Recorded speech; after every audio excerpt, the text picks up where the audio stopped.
What's going on, everybody? In the Martin household again, we are here. I know it's a Friday afternoon, and I'm sorry I didn't get on yesterday. Just the night got away from me. So let me know in the comments if y'all are actually wanting it every day, or does it matter, or whatever's going on. But right now, we're going to jump back into a warning by Anonymous. And this whole section, every time I think it can't get any crazier, it does, y'all. So here we go. We're going to jump right in. This is the second part of chapter 2. And it begins with the broken branch. And one other thing is you can follow me on YouTube. I think we're JK Enterprise. Or JKD Martin. So you can look us up. I'll link in the comments below if anyone's interested. And the videos, the first one, the intro and part 1 of 1 will be on there. So a couple people asked and recommended for that. We are working on a separate YouTube channel for a lot of different things. And we're actually working on a podcast. Our first recording will be tonight. So there'll be live videos for that too. So you'll want to check that out. So I'll be linking all of that below. But I hope everybody's doing well. Happy Friday. I know we're coming up on Thanksgiving. And it's just an awesome time to be thinking about a lot of things, y'all. So here we go. The Broken Branch, chapter 1, part 2. And it is, here we go. Whether you were all in on the president's agenda or not, one reality couldn't be denied. Lurching from one spontaneous decision to another was more than a distraction. Now, remember, we're in the part now where this gentleman who is in the Trump administration has just been joined on the team, and he's part of the transition team. He's part of the team in the White House. He's part of the team in the Oval Office, and he's describing the day-to-day drama that's going on. Because we as the public, we just hear about it via Twitter, via, God forbid, Fox News, CNN, whatever, right? We're just hearing about it, MSNBC, ABC, whatever you watch, listen to, however it happens. But we're hearing about it second, third, fourth order effect. This gentleman is in, we're assuming he's a gentleman, is in it, the thick of it, day in, day out. So here he goes. He says, the day-to-day management of the executive branch was falling apart before our eyes. Trump was all over the place. He was like a 12-year-old in an air traffic control tower, pushing the buttons of government indiscriminately, indifferent to the planes skidding across the runway and the flights frantically diverting away from the airport. This was not how it was supposed to be. Pause, rewind, and go back really quick. He was like a 12-year-old in an air traffic control tower. Now, I know I got some air traffic control peeps and friends, and one of my lifelong dreams was become an air traffic controller. Can you imagine a 12-year-old, a 4-year-old, a 5-year-old, a 16-year-old, a 22-year-old in an air traffic control tower just pushing buttons? Think about that for a second. This person who is his supporter, his person is saying, this is what day-to-day life is like, y'all. We're pushing buttons and airplanes are skidding across the runway. And now it makes sense when you watch the news or I get live updates on my phone. I have PTSD because I don't know what it's going to say, what has happened, what is going on. So this makes total sense because this is behind the scenes. That's why it feels the way that it does. It's crazy. So every White House in recent history instituted a deliberate process by which decisions were made and executed. Policies were carefully considered.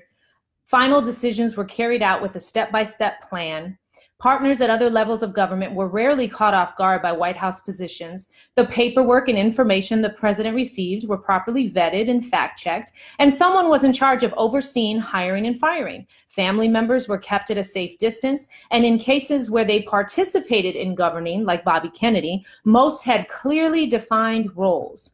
Great deference was given to ethics officials and the White House counsel's office who acted as watchdogs against inappropriate activities by members of the presidential staff. This was all undertaken to ensure the presidency was operating within or sometimes to the limit of its constitutional authorities and in compliance with federal laws.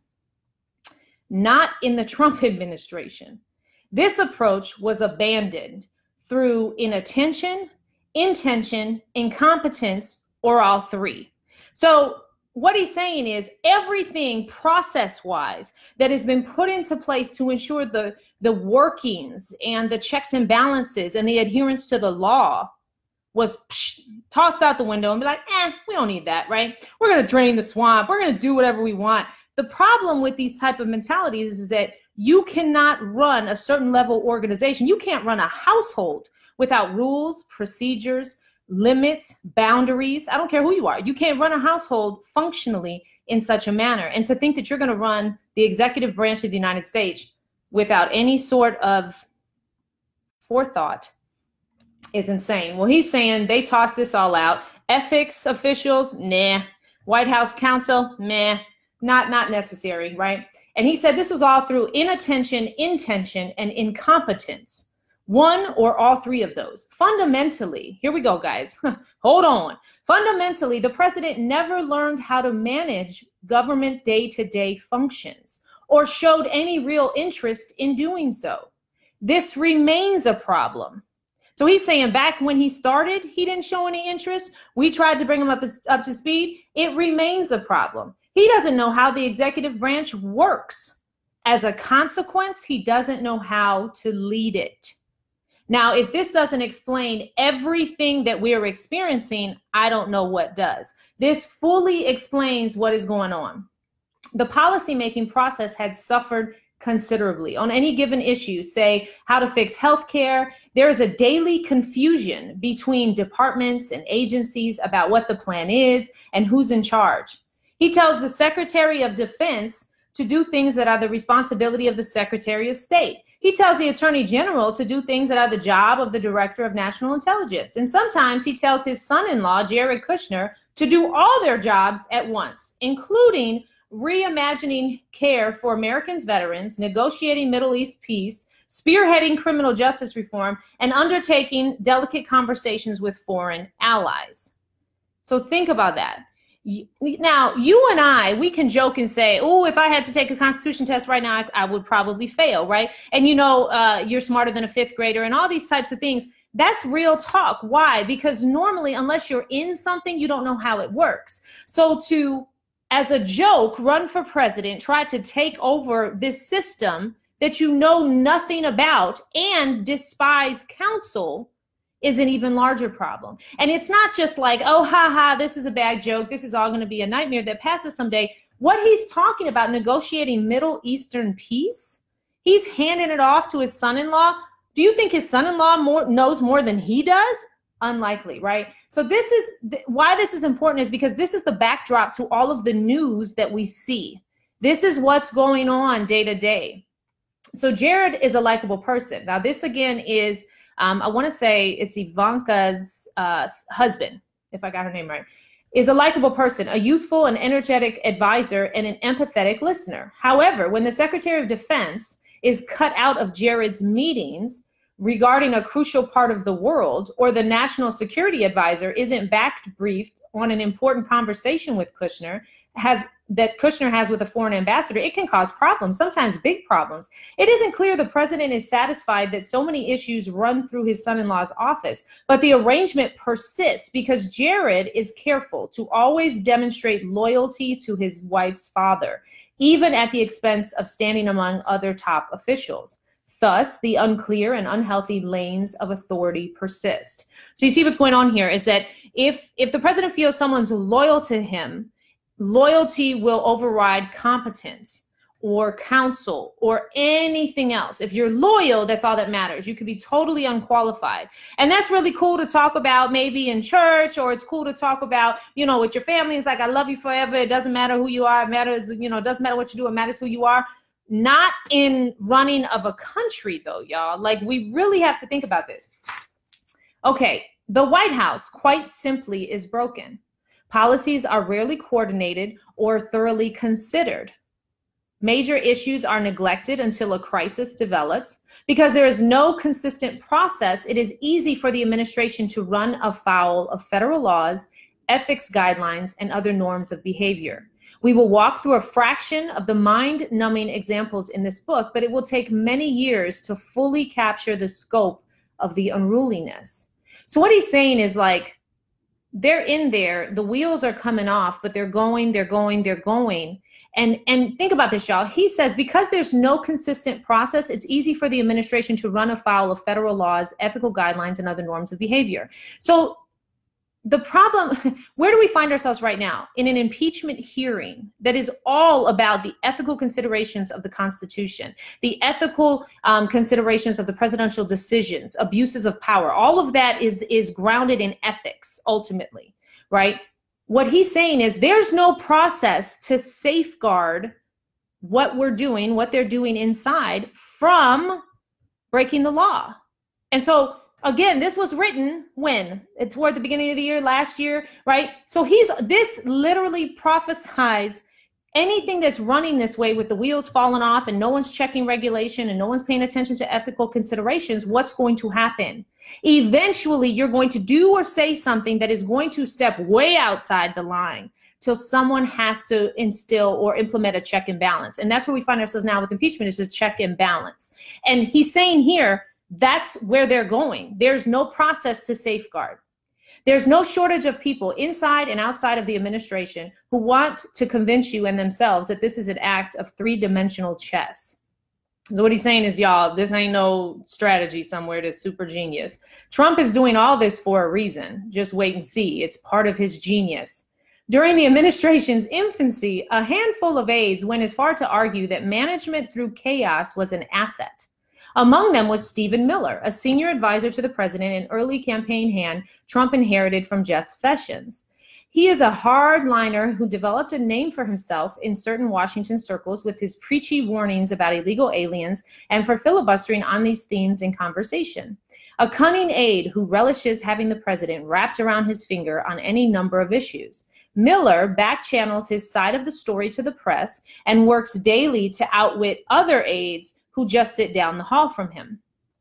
Like Jared, he is careful not to show daylight between himself and the president for fear of losing his stature as a Trump whisperer. So again, people have figured out, if you just kind of stroke Trump, his ego, and whatever else he got going on, if you just kind of give it, there, good job, you will be able to stay in his good graces. As soon as you talk ethics, considerations, the law, lives, logic, boop, you are out of there. So people learn quickly, okay, do I want to be known for this or do I want to be known for this? Do I need to stand for this or do I just stand by, right? So that's the decisions that they're making kind of left and right, okay?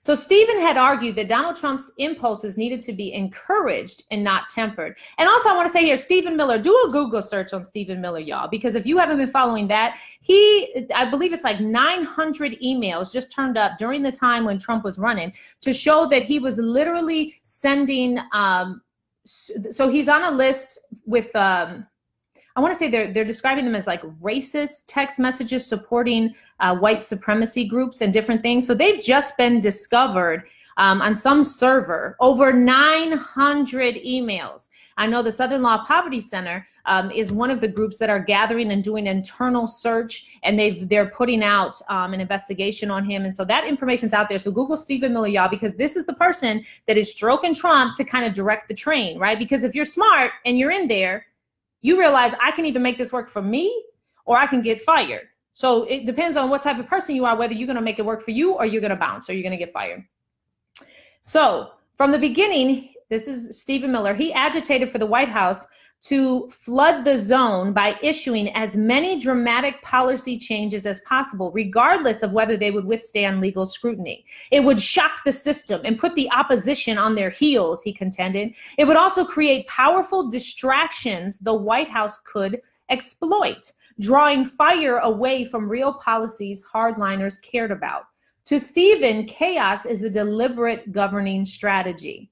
So again, when we talk about how we feel like we're just being bombarded and like 1 minute he's over here and the next minute he's over there, this gentleman is saying, let's use this crazy for our benefit and say, oh yeah, we're doing this on purpose. This is what we're doing. We're just pumping the airwaves. But the problem is that you can't set a precedent like that, because if every administration decided we're going to do that too then, right? Because everything sets a precedent. So if you decide that that's in America, the precedent that we say is okay for our governing bodies to just throw everything at the wall, regardless of law, regardless of how it harms people, to see what sticks. If we take that to its full extreme, There's chaos, and not just chaos that's funny, according to Stephen Miller, but chaos that's damaging, harming, hurts people. You build walls. You have all kinds of crazy stuff going on that isn't even necessarily possible. That's what happens when you talk about management by chaos. You wouldn't manage anything else like that. Anyways, and this gentleman is saying he's not alone in this misguided view. A now former top aide was fond of comparing the president to General George S. Patton. Contemporaries could never predict what Patton was going to say or do. That's how I like it, General Patton is said to have remarked. He wanted to keep everyone, especially the enemy, on their toes. That is the political genius of Trump, the aide reminded us during a heated debate over a particularly troublesome presidential decision. He is just like Patton. The argument might have some merit if the president displayed any sense that he knew what he was doing. I'll let that sit. The steady state, now this is the group of people in the White House that are trying to figure out what in all of the heck is going on, grew more worried about the condition of the executive branch. The Patton approach doesn't work in a democracy. It's okay to leave foreign enemies on a battlefield confused about what you're planning, but not the American people or the Congress or your friends, allies. Officials decided they didn't want the president's willingness to play fast and loose with the powers of government to trickle down to lower levels of the bureaucracy where they could infect the culture. Department and agency heads started insulating their operations from Trump's whims and created separate discussion forums run outside of the White House. They confessed wariness about sending staff to the West Wing for meetings, not wanting more junior officials to see how bad it was or to partake in the gross mismanagement. So y'all, what they're saying is that the normal way, remember in the White House, it's all kinds of crazy. We got air traffic controllers, we got planes flying off the runway, but he's saying the rest of the executive branch, the DOD, DHS, housing department, every other executive branch that the White House is supposed to communicate with and run and flow information to, think about this. What he's saying is they were like, ooh, nah, we're going to build our own way and start doing our own thing, right? Because we cannot send our stuff up there because it's going to get tossed, broken, who knows, right? So think about that. Although it's good for them to insulate themselves from craziness, right? Because most of these people who serve have served regardless of administration. Republican, Democrat, it doesn't really matter. They're doing their job. They're serving the country. That's what they're there for, right? So they realize this thing is off the chain. These people are kind of about it, right? So we're not doing that. The problem is now you have all these executive agencies running amok too. So now, by your example, now we just have chaos going on all over the place. And this gentleman says it was getting ugly. As the old saying goes, there is no way to run this is no way to run a railroad. In fact, if railroads were run this way, trains would go in the wrong direction or never show up at all, or crash into each other. The conductor would be unqualified and the engineer would be fired in the middle of a trip. And the Chinese-built trains would zip right by us, watching the disaster with wonder at their unbelievable good fortune. So first, y'all, he was comparing it to an air traffic control center with just planes flying all over the place. Now this gentleman's saying like, actually, it's like a railroad where it's like we all crashing into each other and all the foreign trains are riding right past us, taking advantage of this opportunity of chaos. Because not only is chaos damaging internally, what does it do? It sends a message, right? So that's what he's saying. Now we're at a railroad, y'all. Firing conductors, people aren't qualified. So the next section we're at, putting out fires. And again, we're in chapter 1. This is part 2, chapter 1. Among us friends, let's be honest. That was quotes. A prominent presidential advisor once remarked, after the pro-chaos crowd would leave the White House meeting, the slimmed-down group was comprised of White House officials and cabinet secretaries. Now, these are the people that aren't all like, well, Trump, we love you. He's so smart. It's a chaos. It's fun. No, these are the people who are like, we thought we were coming to actually do good. And these are probably smart individuals who probably have a career in the government and are realizing this train is off the tracks. Now what? So they let the crazies leave. They let the president leave. And now they're like, we got to figure this out. So they say about a third of the things the president wants us to do are flat out stupid. Another third would be impossible to implement and wouldn't even solve the problem. And a third of them would be flat out illegal. The heads nodded. That's quotes, y'all, from a meeting after everybody left that they're trying to figure out how we're going to fix this. That day, the group was gathered to discuss a presidential proposal that fell into the first category. Trump wasn't halfway through year one, and he wanted to shut down the government because he was unhappy with congressional budget negotiations. He'd been talking about it behind closed doors for weeks. Now he was bringing it up in press conferences and tweeted that the government needed a good shutdown. The president certainly had the constitutional right to do it. He could veto whatever spending bill was sent to his desk, but it was bound to be a political loser. Federal employees would be without pay. Essential services would abruptly halt. And in the end, we knew the Democrats were prepared to dig in harder.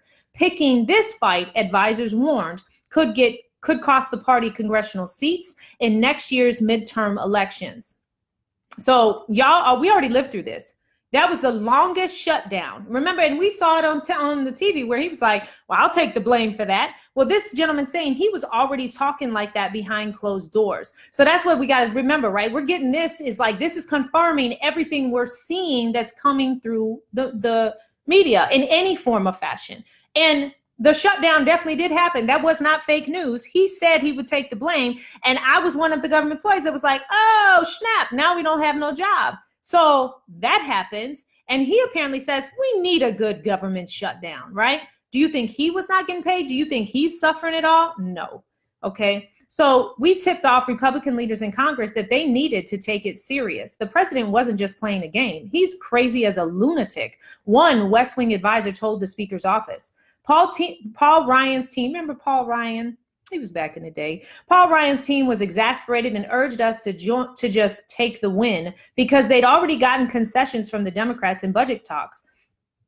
Staff arranged for Trump to hear from the Republican members of Congress. They warned him that he would be putting the party's majority in jeopardy if he caused the shutdown at the end of the fiscal year. They helped persuade him that we would lose the fight and that it wasn't worth it. The president reluctantly agreed and stood down. So they had a little meeting, y'all, and they're like, look, bro, okay, nice idea, but here's the thing, right? They knew that the majority in the House, at the time the Republicans had it, they knew, look, bro, we're getting close and we cannot lose our seats, right? So you're going to cause us to lose some stuff here. But for now, the steady state had put out a fire. So they had this meeting, they said, calm down, calm down. And he was like, okay, a duty that became an all-consuming function despite the day jobs we'd been hired for. But of course, President Trump would revisit the idea of government shutdown later on, seeking a different outcome. So this was before our government shutdown, okay? So that was what was going on behind the scenes. In the second category, things the president asked for that would be impossible to implement and wouldn't even solve the problem. Remember of the three things that he got going on? We found ourselves tamping down requests from the impractical to the disturbing.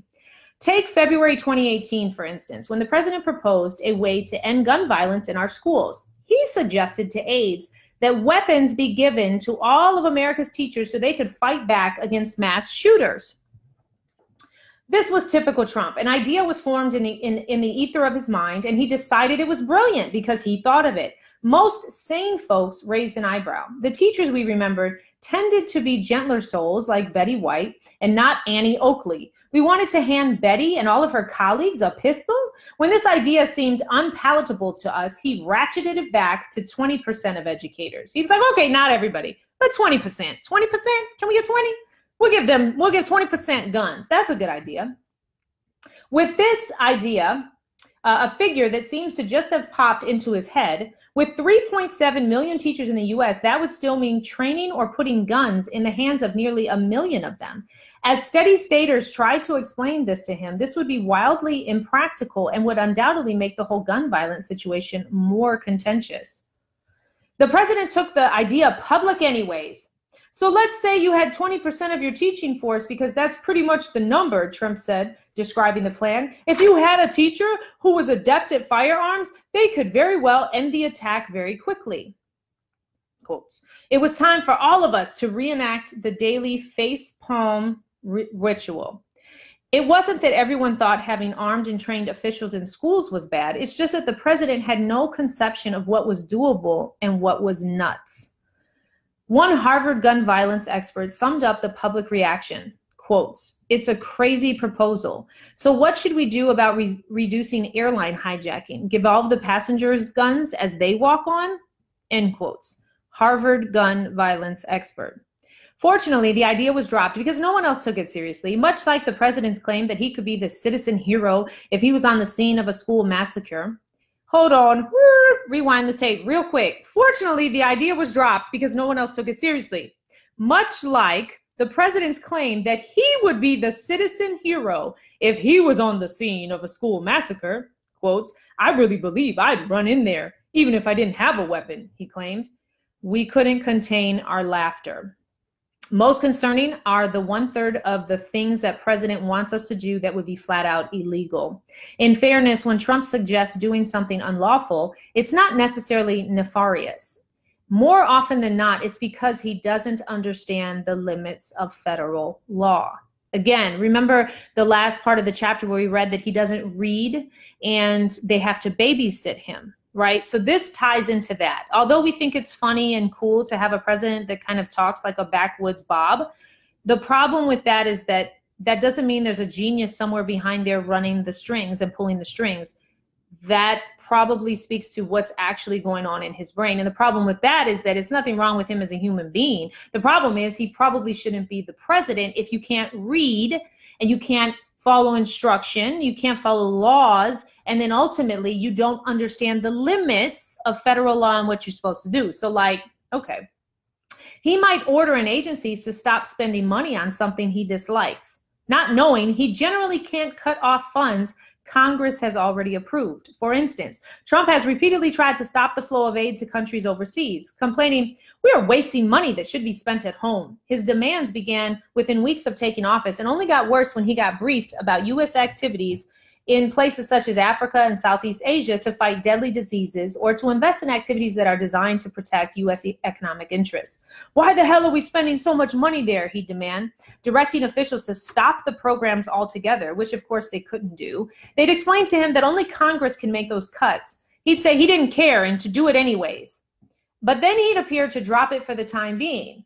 In other cases, he thought of the funds as bargaining chips, as in the case of money earmarked by Congress to go to the Ukraine, and tried to pause the funds for whatever purpose suited him at the moment, perhaps until he got something he wanted in return.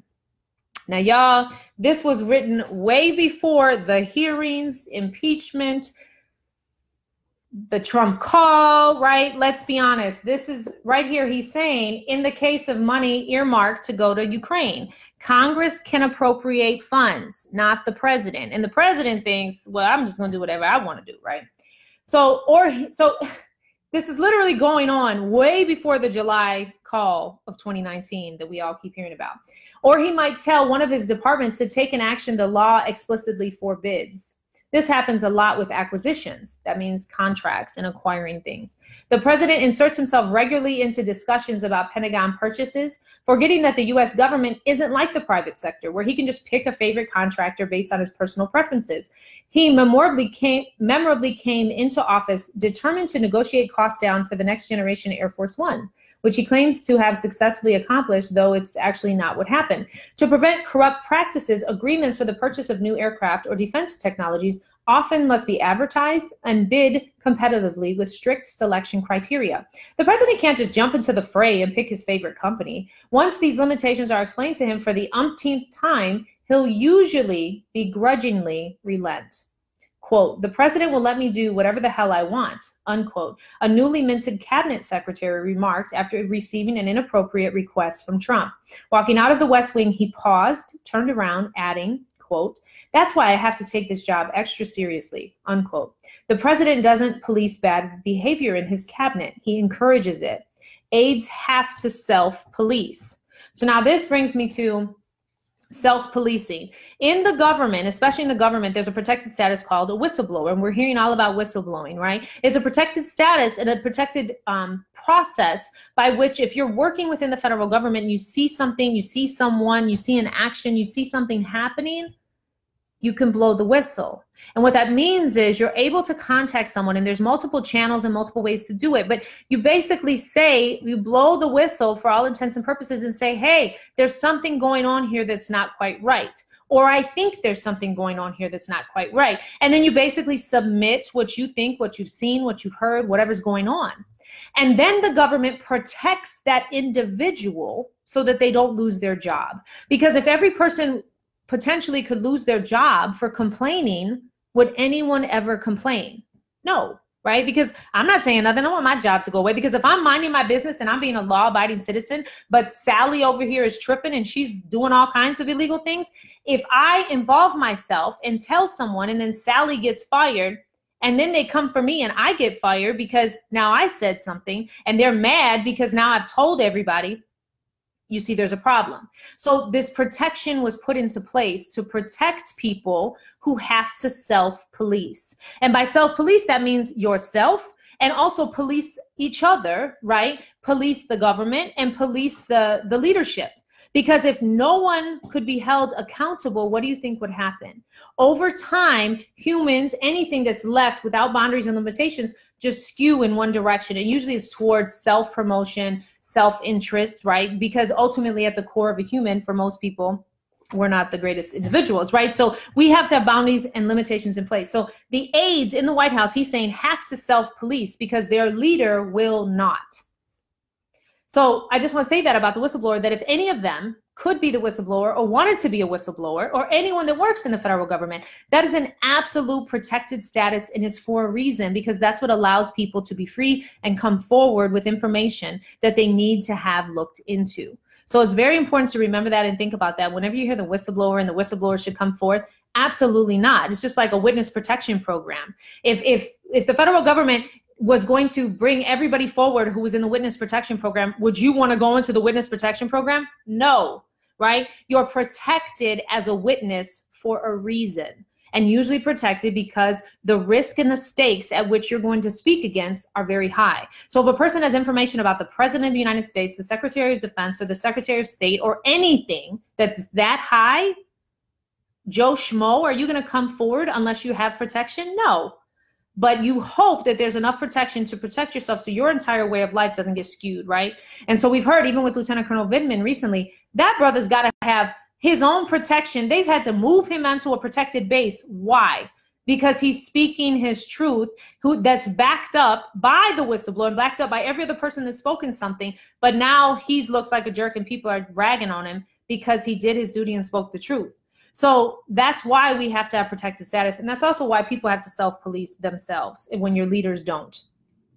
Other presidential orders cannot be written off to ignorance. This dilemma occurs frequently on the hot button issue of immigration. The president gets animated on the subject, to say the least, and somehow it's become a part of all of our lives, even when it's not in our respective portfolios. Almost anything, any issue and problem can be tied back to immigration in his mind.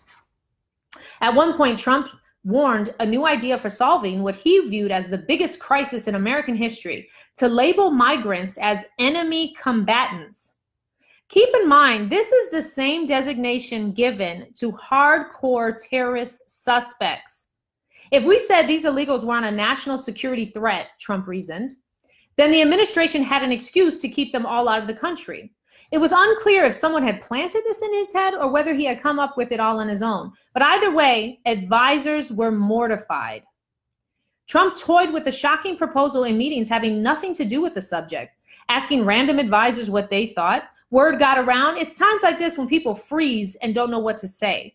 They'll give him one of those polite smiles reserved for a deranged relative who thinks you want to hear about his soul-searching solo retreat to the Rockies.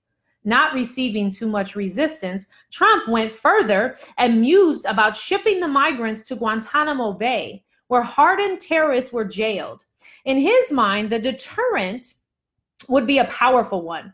Come to the United States illegally, and you'll be sent to a remote U.S. detention facility in Cuba to live alongside murderous criminals.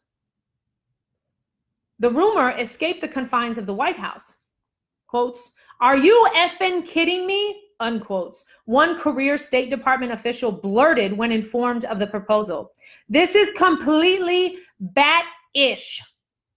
Advisors worked to shut it down completely and quietly. They argued it was wildly impractical. How could you ship thousands of migrants a day to Cuba? Now, first of all, who was sitting around going, how can we actually execute this? How are we going to ship people to Cuba, to Gitmo, because you trying to get across a border? Come on. But you see how fast one crazy idea, and now we way over here trying to figure out how to use blow-ups to put people into to ship them off. It happens fast, y'all. The rumor escaped. Oh, we already read that. Okay. Trump often was persuaded against something if he thought it was too pricey. Ironic for someone who is driving the country deeply into debt. Left unsaid was the more obvious reason. It was truly insane on its face for America to send migrant children and families to a terrorist prison in Cuba. Finally, aside from its ineffectiveness and moral offensiveness, the policy would be outright illegal. I don't think he cares. Migrants seeking shelter in the U.S. are not enemy combatants. They are engaged in hostilities. They are not engaged in hostilities against the U.S. on behalf of foreign states or terror groups. Even though the president and his border agencies like to insinuate that the throngs of arriving migrants could be dangerous militants in their midst, rational people know that the vast majority are innocent people trying to get to America for a better life. Despite the president's recurring desire to do so, the law cannot be shaped like Play-Doh and made to say whatever he wants it to say. Before the president could make a public case for the concept, officials quashed it. Or did they? That's the question with any of the above ideas. You really never know if the fire has been put out completely. There may still be hot embers. Glimpses of them will appear in press conferences and the off-the-cuff presidential statements. Then one afternoon, the blaze might come roaring back, such as Trump's recurring demands for one-on-one meetings with the world's most brutal dictators. On some days, the return of a half-baked suggestion is harmless. On other days, it could cost the president his office if it was carried out. Ironically, many of those who worked to protect the president from losing his job became some of the people he was most interested in firing. Are we surprised about that? Because we go back to, remember, loyalty is what matters. So if he don't feel like you're loyal, then you about to be out. Sorry, y'all. You about to be out of that piece. Next segment is called Dismantling the Guardrails. Donald Trump built his reality television career on the image of a tough boss. The immortal words, "You're fired," became associated with Trump himself, establishing a unique place in the public lexicon. The president relishes this image and brought it with him to the White House. Of course he did. He keeps officials on their toes by wondering aloud about their tenure with his administration. So he going around, y'all, threatening people for their job. He fans the flames of gossip about potential firings, often starting the rumors himself by complaining about his aides, knowing listeners will spread the word. So he's up in there gossiping, threatening people to take their job, and those are his people. Remember, those are his people in his White House, in his West Wing. Officials are perpetually on death watch, as it is known inside the administration, waiting for that assassination tweet to come. Every week there's a new potential victim. For a president known for demanding loyalty pledges, this is a precarious way of making sure staff do what he wants, by reminding them that the axe could come down at any time. He publicly teased the possibility of firings after the midterm elections. Quote, "I have a fantastic cabinet," he told reporters when asked about a shakeup, but added, "There are a few positions I'm thinking about. I could leave it the way things are now and be very happy with it, or make changes and maybe even be happier with those positions," unquote. Trump let some of the names leak into the press. Really, he wanted everyone to be concerned they were in the crosshairs. No one is immune, including those he's known for years. One day, Treasury Secretary Steve Mnuchin was a target of presidential ire for failing to follow through on an impossible task Trump assigned to him. The president wanted Mnuchin to use his powers to levy a new tax on certain types of financial transactions. The secretary explained repeatedly why he couldn't do what was being demanded, but Trump complained behind his back. "Every time I ask Mnuchin about this, he's got another excuse. We can't do this, we can't do that." Quotes. He said, half faking the voice of Mnuchin, a man he has known for close to 2 decades. Quotes, "What good is he? I thought we had the right guy at Treasury, but now I don't know. Maybe not so much. What do you think? Personnel mistake?" Unquote. He likes to pull the room when someone is on the ropes. People laugh or offer approving facial expressions, usually relieved that the anvil isn't hovering over their head. Trump will leave people in the lurch for weeks, months, or longer. He notoriously kept Kristen Nielsen, his Homeland Security chief, flummoxed about whether and when she might get sacked. For Director of National Intelligence, Dan Coats, his time was in limbo far longer. Rumors trickled out periodically for years that the president was dissatisfied and might be considering a change. The West Wing corner office that belongs to the National Security Advisor appears to be the most cursed, as all of its occupants under Trump has dealt with a regular speculation from down the hall about whether their time has come.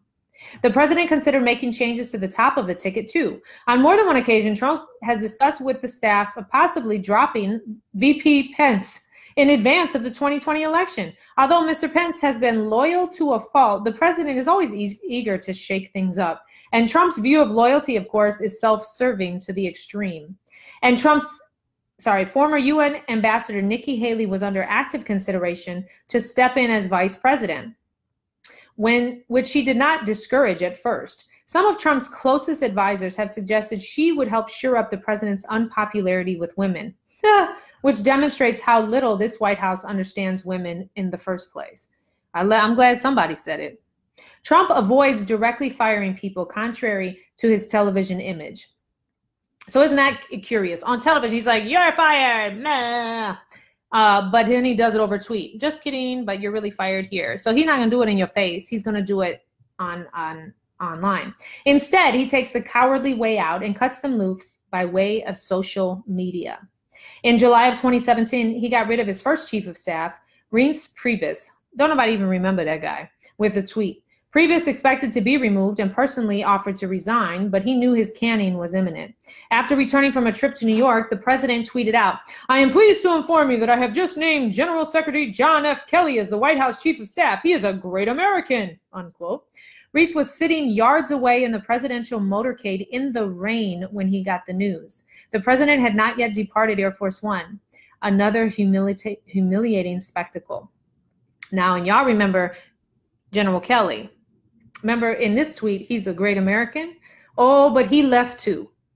God bless the people. They all think that they can try. We all think we're going to make it. We're going to get in there and make a change. And then they get in there and the wheels have legit come off.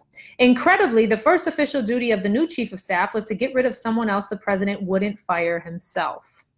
Anthony Scaramucci, the short-lived White House communications director, the day he was sworn in, John Kelly told Scaramucci his 11-day tenure was finished. It wouldn't be the last time he'd have to deliver bad news that Trump wouldn't. Now let's just talk of leadership for a second, right? We all know he is fired and so many people have quit.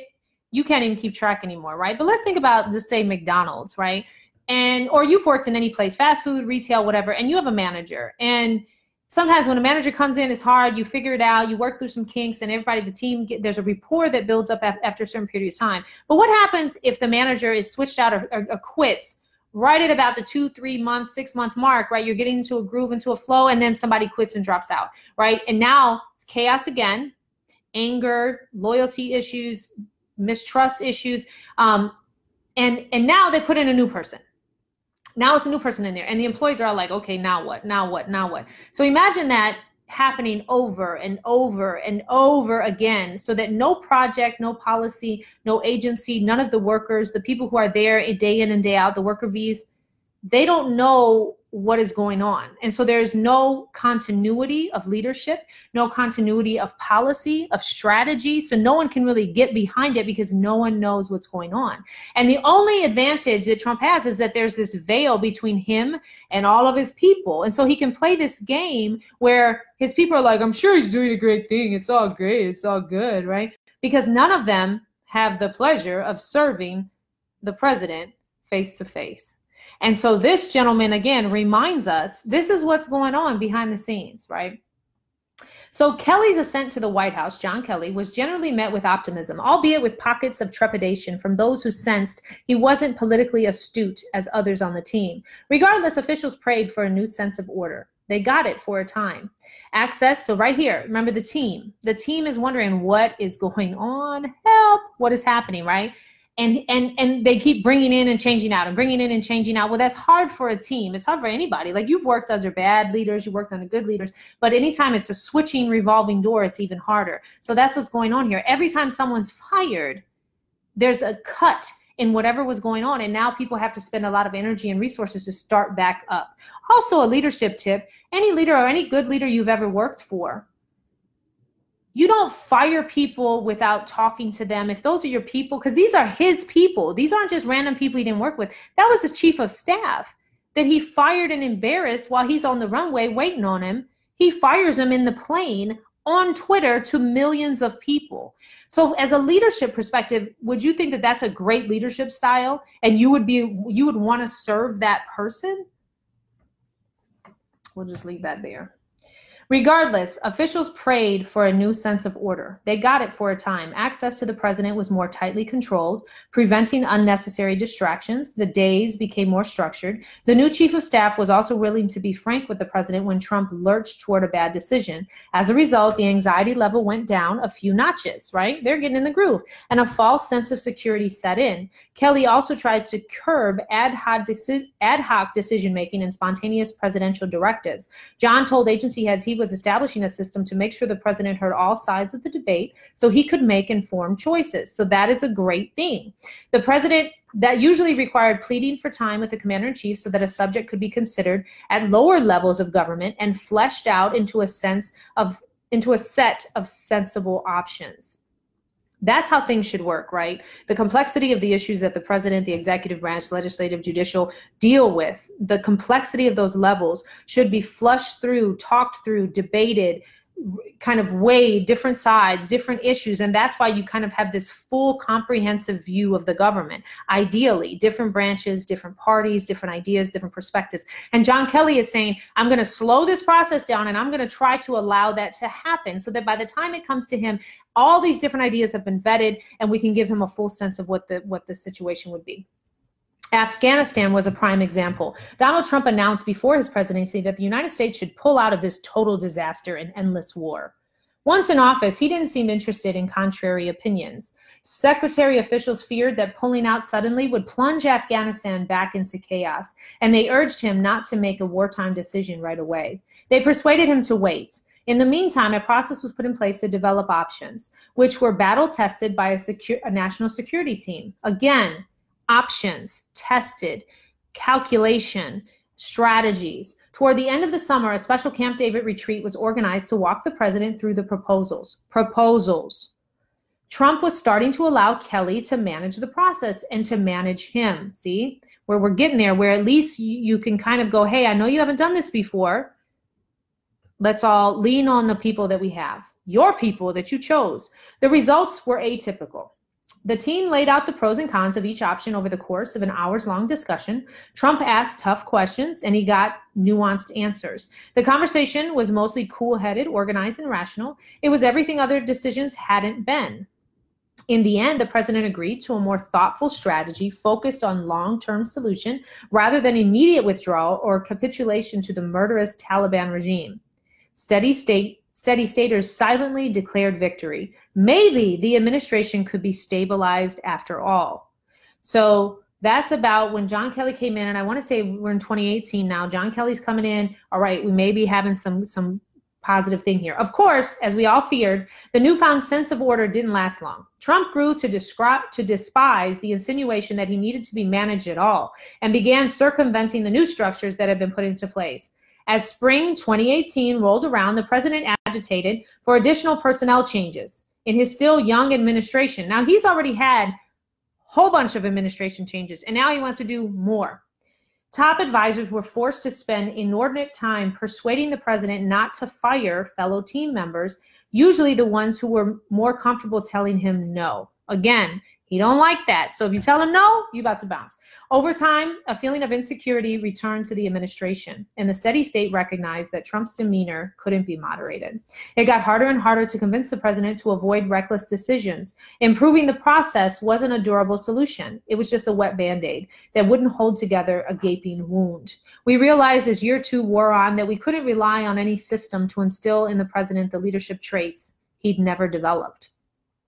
We returned to running interference against gross impulsivity, confronting each third-rate presidential contrivance as it came, and trying to make the best of it. Senior advisors and cabinet-level officials pondered a mass resignation, a quote-unquote midnight self-massacre, as noted earlier, to draw the public's attention to the disarray. At any given time during the Trump administration, there are at least a handful of top aides on the brink of resigning, either out of principle or exhaustion. Several departure timelines appeared to be converging in 2018, creating the possibility for a simultaneous walkout to prove our point about the president's faltering administration. Every time this was contemplated, it was rejected. The move was deemed too risky because it would shake public confidence and destabilize an already teetering government. We didn't want to litter the executive branch with vacancies. Maybe we thought it could still get better. It didn't. It went downhill and the vacancies followed anyway. Disaffected officials were picked off by the president one by one. Trump is adept at identifying anyone with an independent streak who might challenge him. Others departed of their own accord. The ranks of experienced leaders started thinning fast. Economic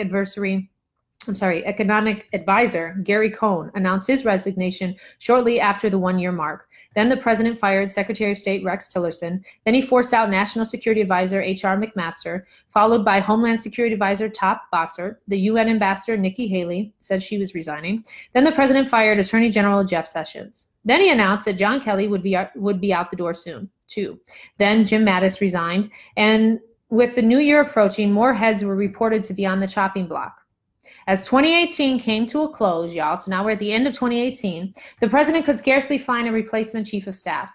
Trump was in crisis mode when his first and only choice for the job, Pence aide Nick Ayers, declined. So now he's at the point where people are walking out, people are jumping out windows, they are getting up out of there, he's firing them, they're leaving, they're like, the gig is up, we are out of here.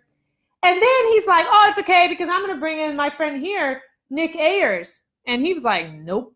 He's not playing this game either. Once Ayers was out, Trump turned to Chris Christie. Remember Chris Christie back in the day? After Christie showed disinterest, Trump finally settled on Budget Director Mick Mulvaney, but only in an acting capacity. So he can't even find somebody that will work. So normally a president has people knocking down their doors to serve in what would be considered the career position of a lifetime. He can't find nobody. His own people, his own Republican folks, like Republicans are like, no one is going near him.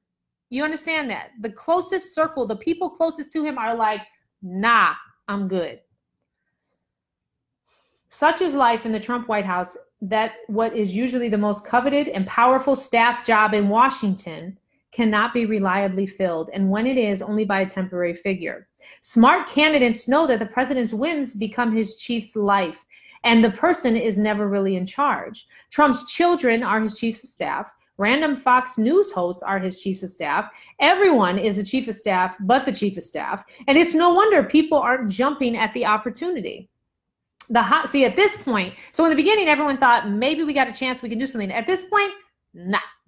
The high rate of turnover was a direct result of the president's leadership. He ejected people who were willing to stand up to him. He got bored with officials who weren't dynamic enough or didn't defend him on television. Some escaped the administration because of policy differences, and still others departed to avoid what they perceived to be an inevitably sinking ship.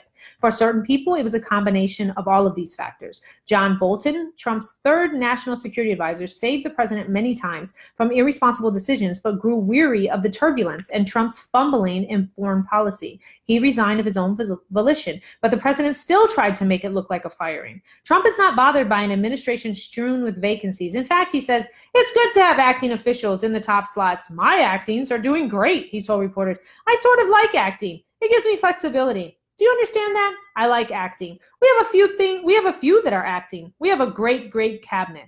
Translation: acting officials are less inclined to ask questions and more inclined to do what they're told. This best explains the slow but systemic purge of the steady state. With the guardrails disappearing, the road ahead looks all the more ominous. Quote, God grant that men of principle be our principal men, unquote. I'm going to say that again. God, grant that men of principle be our principal men. Principle, P-L-E, be our principal, P-A-L, men. God, grant that men of principle be our principal men. Thomas Jefferson once wrote, good people are needed in government to administer our laws, but the founders did not want us to put our faith in them exclusively. Public servants are corruptible and expendable. As we will discuss later, that's why the founders proposed a system of checks and balances so that the negative human impulses would be ameliorated and the power of one branch would be kept in line by another.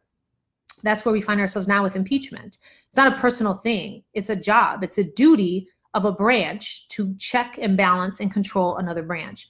Awful ideas are seeping out of the White House at high volume with the ranks of the clear-eyed depleted. Fewer people speak up in these meetings these days, and increasingly the votes in Donald Trump's ear are only those who tell him what he wants to hear. If ever there was a victim of confirmation bias, the tendency to search for information that validates one's pre-existing beliefs, even if they're wrong, it is him. The danger is that President Trump runs the most powerful government on earth and cannot afford to be without dissenting opinions. Yet the Oval Office has become an echo chamber. I was wrong about the quiet resistance inside the Trump administration. Unelected bureaucrats and cabinet appointees were never going to steer Donald Trump in the right direction in the long run or refine his malignant management style. He is who he is. Americans should not take comfort in knowing whether there are so-called adults in the room. We are not bulwarks against the president and shouldn't be counted upon him to keep in check.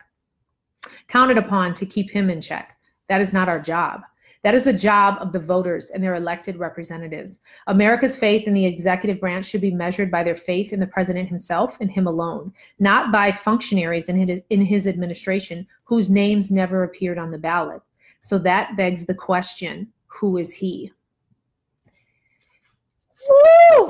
That is the end of chapter 1, y'all. We are on page 53.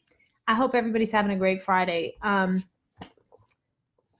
So the next chapter, chapter 2, is called The Character of a Man. And that is my favorite part of things, is talk about character. I think as a human, having a human experience, character is a thing that we all should be striving to learn about, to seek out, to explore, to discover, to understand. What is the character of a man? What is the character of yourself? And so I look forward to reading about a person who has an internal, inside, fly on the wall view of this man that is presented by certain parties and people in certain ways and by himself. And so if people say you don't want to judge him, you can't judge him, well, the President of the United States is supposed to be judged. We're supposed to, as an American citizen and as a human, judge where we vote, where we spend our time, and what we decide to do. And ultimately, if you have children and they're seeing any of these things, you want to make sure that you speak to the character of an issue, the character of a man, and not necessarily whatever random policies happen to come out that you think are great or not, but who is this man at the core of who he is?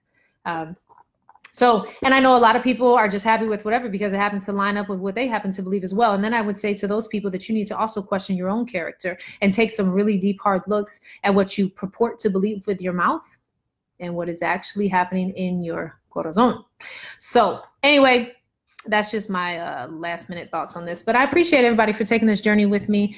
And yeah, that's all we got for now. Check out our YouTube videos if you want. I'll link them below. They're on a Facebook page. You can find them. It ain't nothing that great, that big of a deal to find. So anyway, I appreciate everybody. Y'all have a great weekend. We're going into Thanksgiving. Also, drop me a line. You know, if we're going to be traveling, if you all still want to hear readings, let me know. Otherwise, I'll pick it up when we return Sunday, December 1st. We'll be picking up reading of Anonymous. Unless you do want to hear some sooner, I may jump on and do something. So anyway, I love y'all. And we out. Peace.